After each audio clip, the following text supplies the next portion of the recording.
What screams, I'm a bad parent? Story 1. Ironically, never thinking you're a bad parent. I was assigned to arrange a free parenting with love and logic course a bit late in the evening for our school. I thought, given the time the class was, lots of parents of some of the challenging kids who work could make it to the class. Within a very short time, the class was full. I attended the class too and noticed the parents I saw were either teachers or parents of well-behaved kids. I felt so naive to think that parents of naughty kids would even bother to show up. This still makes me sad to this day. Story 2. Never saying sorry to the kid when the parents make a mistake. My mom has extreme accountability issues. Nothing is ever her fault. I'm 43 Mel, and after therapy this year, I finally confronted her about the abuse I suffered as a kid, emotional from her and physical from my dad.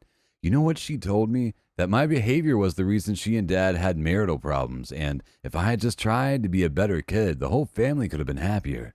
I'm very minimal contact with her for so many reasons. Using your kid as therapy and then getting upset when they have issues regulating their emotions. My mom, 100%, she told me some really heavy stuff about her childhood when I was 6, so I spent a good deal of my early adulthood figuring out how to process my own problems. Story 3. I don't know if this really screams it, but I absolutely hate when adults tell other adults their children's shameful secrets for no reason. Even strangers. It tells me those children probably don't feel like they can trust their parents. This was my mom. She knows absolutely nothing about my personal life now as an adult. I don't tell her anything I wouldn't feel comfortable telling a stranger. Story 4. Making your child think they aren't good enough. My mom once told me, "You're a screw-up and you'll always be a screw-up." I still think about that every time life isn't going my way or I feel bad. Story 5.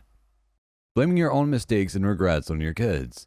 Yeah, it's not my fault I was born, it's yours. And the irony of someone who didn't raise the kid properly saying that they were a mistake is even worse.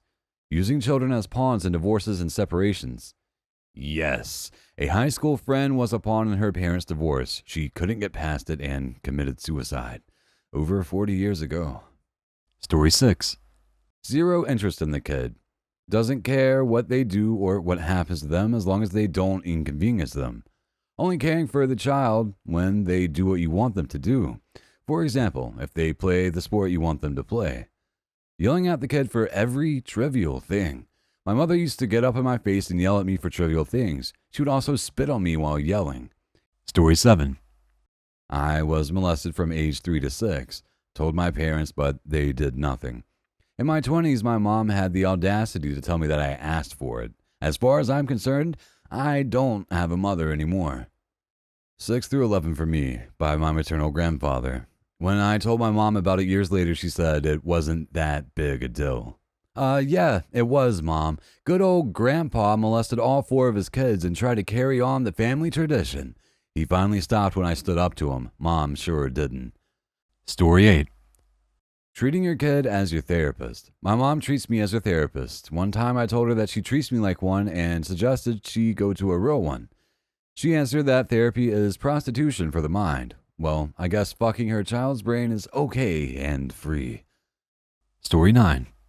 Parents who can't apologize to a child. It's okay to have human emotions and moment to be triggered or struggling and lash out or be wrong, but for the love of all things good, apologize and change.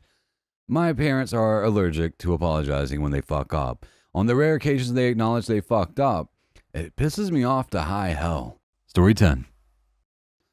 You're the reason I'm stuck with your father. Sure, Mom, sure. My favorite response to that is, I didn't pick him, you did. Story 11.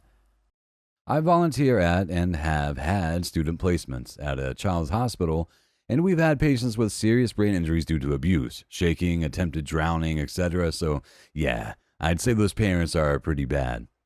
When I was maybe 9, we lived in some apartments one night, and I heard a baby crying and crying, but it sounded like it was outside.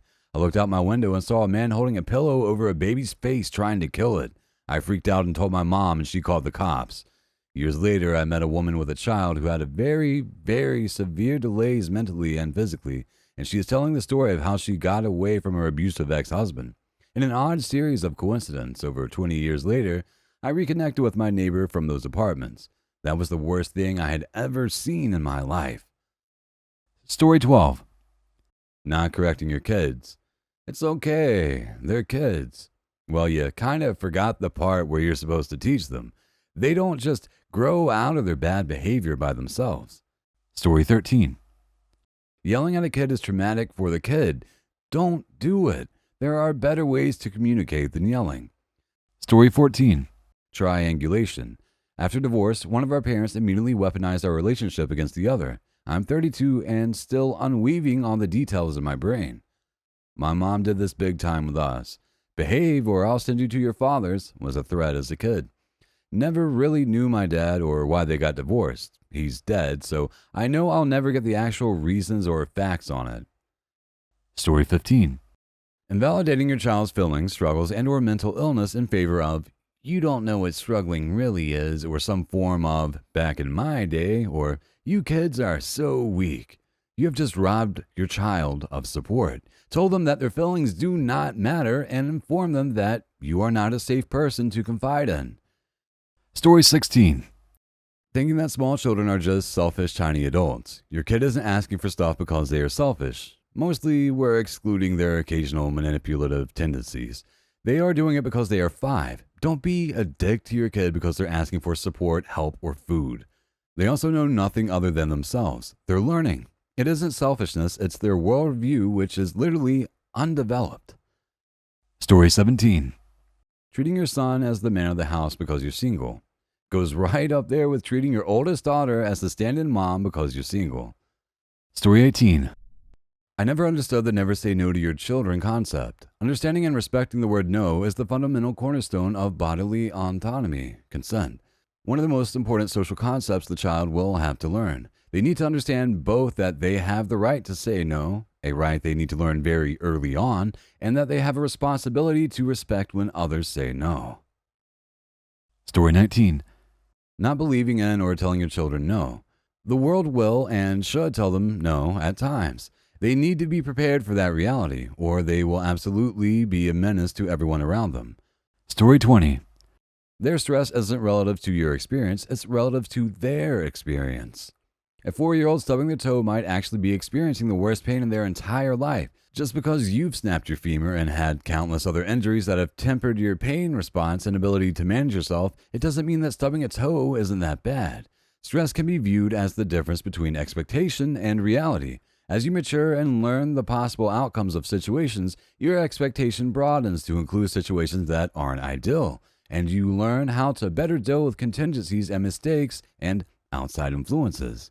When a situation goes bad, even the bad outcome might not be that far outside of your expectation of how that situation could have occurred. Kids have very, very narrow expectations, and their minds operate on principles of what they gain and lose, and things like social influence and reward and punishment. Not until adulthood do we start to operate on principles of right and wrong or legal and illegal. Some people mature into that earlier, some later, and some very slowly throughout their lives. But within that, the difference between expectation and reality for children is very broad when their exact expectation isn't met. Your job isn't to raise good children, your job is to raise good adults by teaching children to understand and accept the world around them, how to understand and accept their own self, and how to understand and accept others. Story 21. Your own children being afraid of you. No child should be afraid of the person that looks after them nearly 24/7. I really don't think it clicks till adolescence either, when you look back and realize that you really were terrified of your father 24/7 as a child. We sincerely appreciate you taking the time to watch our YouTube video. If you find our content helpful and enjoyable, please click the subscribe button to stay updated on any new videos we share in the future. Thank you once again, and we hope to see you in our next upcoming videos.